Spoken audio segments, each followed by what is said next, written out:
maraming salamat at sa ating mga bisita ngayon. Magsiupo tayo. Nandito po, kasama po natin, kagaya ng pag-iikot namin, ay lagi itong sinasama yung mga iba't ibang membro ng kabinete para makita nila kung ano ang maitutulong ng kanilang mga departamento sa ating mga ginagawa. Dahil nga, nagsimula po itong presidential assistance, nagsimula po ito dahil sa El Nino. At wala talaga natuyot lahat, kaya kailangan natin tulungan ang ating mga magsasaka at saka ang ating mga ngisda. Kaya unang-una po, ang sinama ko po, Department of Agriculture Secretary Kiko Laurel.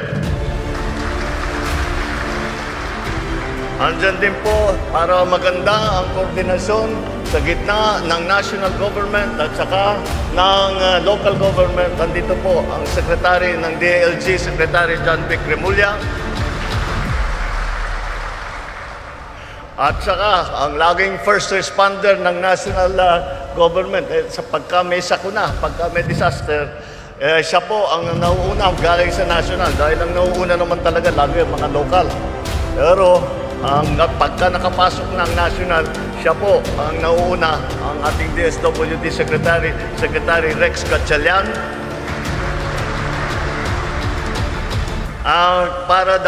Dahil sa bagyo, umiikot po, galing po kaming Isabela, galing po kaming Nueva Vizcaya para tignan kung ano ang nangyari dito sa nakaraan na si Pepito na dumaan doon sa mga lugar na yun para tignan kung ano ang mga nasira sa ating infrastruktura at kung ano ang mga kailangan ayusin at baguhin.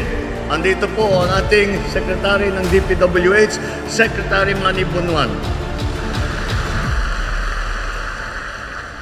Ito po siguro kilala na ninyo at hindi ko na kailangan ipakilala ang ating DAR Secretary, Secretary Conrado Estrella.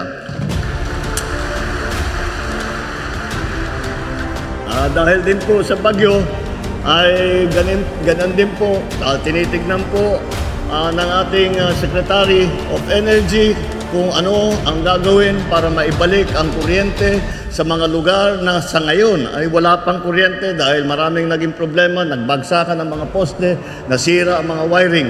Kaya nandito po ang Department of Energy Secretary Populo Tilla. Ang kinatawan ng ikalimang distrito ng Pangasinan, Ramon Guico Jr., ang kinatawan ng ikatatlong distrito ng Pangasinan, Rachel Arenas, Gobernador ng Lalawigan ng Pangasinan, Ramon Guico III, at ang Vice Gobernador ng Pangasinan, Mark Ronald Lambino. Alkalde ng Bayan ng Lingayon, Leopoldo Batawil,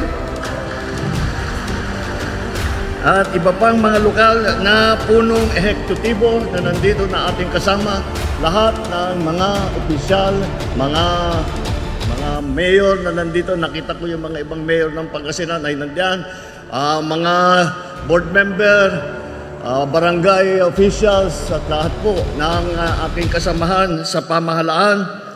At ang pinaka-importante na kasama natin dito ngayon ay kayo po ang mga beneficiary dito sa ating ibinibigay na presidential assistance. Mga minamahal kong kababayan, magandang araw po sa inyong lahat.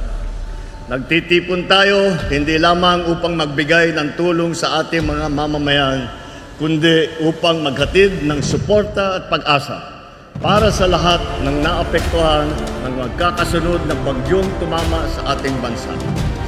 Sa nagdaang mga linggo, naramdaman natin ang hagupit na kalikasan na dulot ng climate change o pagbabago ng klima. Ngunit kasabay nito, nasaksihan din natin ang diwa ng ating bayanihan. Sa bawat puso na nagmamalasakit at sa bawat kamay na tumutulong, malinaw ang ating mensahe. Sa harap ng unos, hindi tayo nag-iisa. Sa puntong ito, nais kong pasalamatan ang ating mga ahensya, lokal na pamahalaan, organisasyon at individual na patuloy na ibinibigay ang kanilang makakaya upang mabilis na maihatid ang tulong sa mga nangangailangan.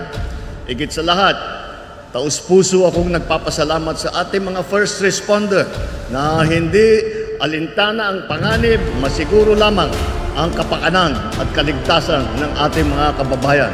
Yan po, yung ating mga first responder, yung mga local na official, yung ating mga LGU executives, yung ating mga pulis, yung ating mga iba't ibang departamento ng probinsya at yung mga national offices na nandito sa probinsya na tumulong din sa naging first responder din.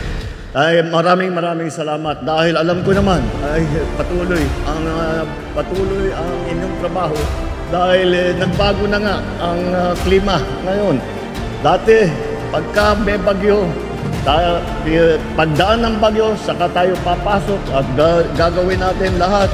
Magbibigay tayo ng relief goods, magbibigay tayo ng tulong at pagkatapos niyan ay babalik na kami, uuwi na kami ng Maynila. Ngunit ngayon, dahil sa 23 araw na nakaraan, dumaan ang 6 na bagyo. Kaya't wala pong pahinga, wala pong mga tulog yan. Yung iba hindi na kumakain dahil sa dami ng trabaho para maihatid ang tulong sa mga nangangailangan. Kaya't maraming salamat. At yung pagod at ang sakripisyo ninyo ay maraming nasalba na tao at maraming natulungan na tao na naghihirap dahil sa mga nasalanta dahil sa mga bagyo. Ngayong araw, ihahatid natin ang suporta at malasakit para sa mga magsasaka, mangingisda at kapuspalad ng pamilyang Pangasinense na labis na naapektuhan ng mga nagdaan na bagyo. Sa pangunguna na tanggapan ng Pangulo, maglalaan tayo ng tigsa 10,000 piso para sa 5,000 magsasaka at mangingisdang na benepisyaryo. Layunin nitong maging unang hakbang upang makaahong muli ang inyong mga kabuhayan. Kasama ng Department of Agriculture, kasama ng DSWD at DOLE, titirin din natin na matutulungan ang bawat pamilyang naapektuhan ng bagyo upang manumbalik ang sigla ng inyong pamumuhay. Kaugnay nito, inaatasan ko ang ating mga ahensya at mga lokal na pamahalaan na lalo pang paigtingin ang pagtugon sa pangangailangan ng mga Pangasinense. Inaatasan ko naman ang DSUD, yung ating housing, at ang DSWD na maging masigasig sa paghahandog ng pansamantalahang tirahan para sa mga pamilyang nasalanta.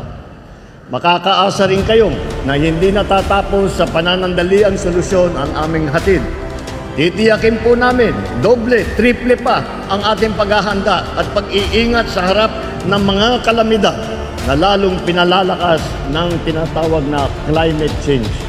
Bilang panimula, hinihikayat ko ang lahat na gamitin ang ating kaalaman, materyales at pondo upang mas maging handa tayo anuman ang pagsubok na dumating sa atin.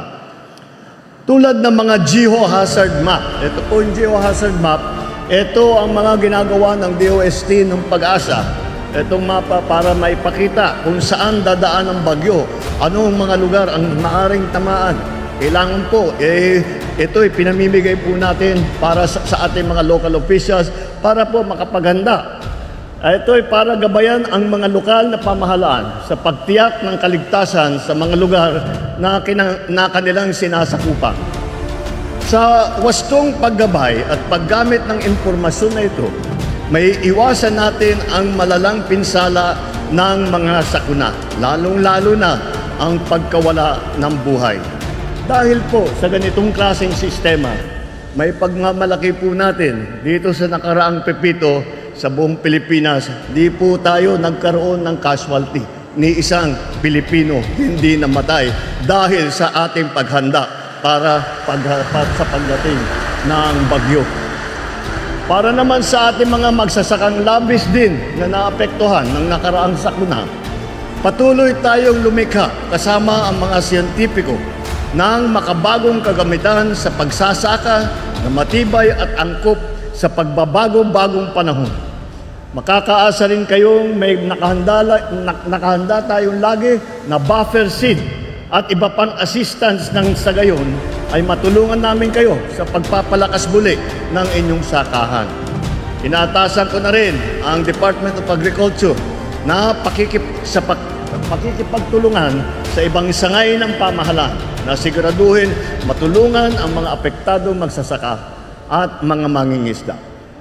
Mga kababayan, ang laban na ito ay laban natin lahat. Hindi kayang harapin ng pamahalaan ang hamong ito na nag-iisa.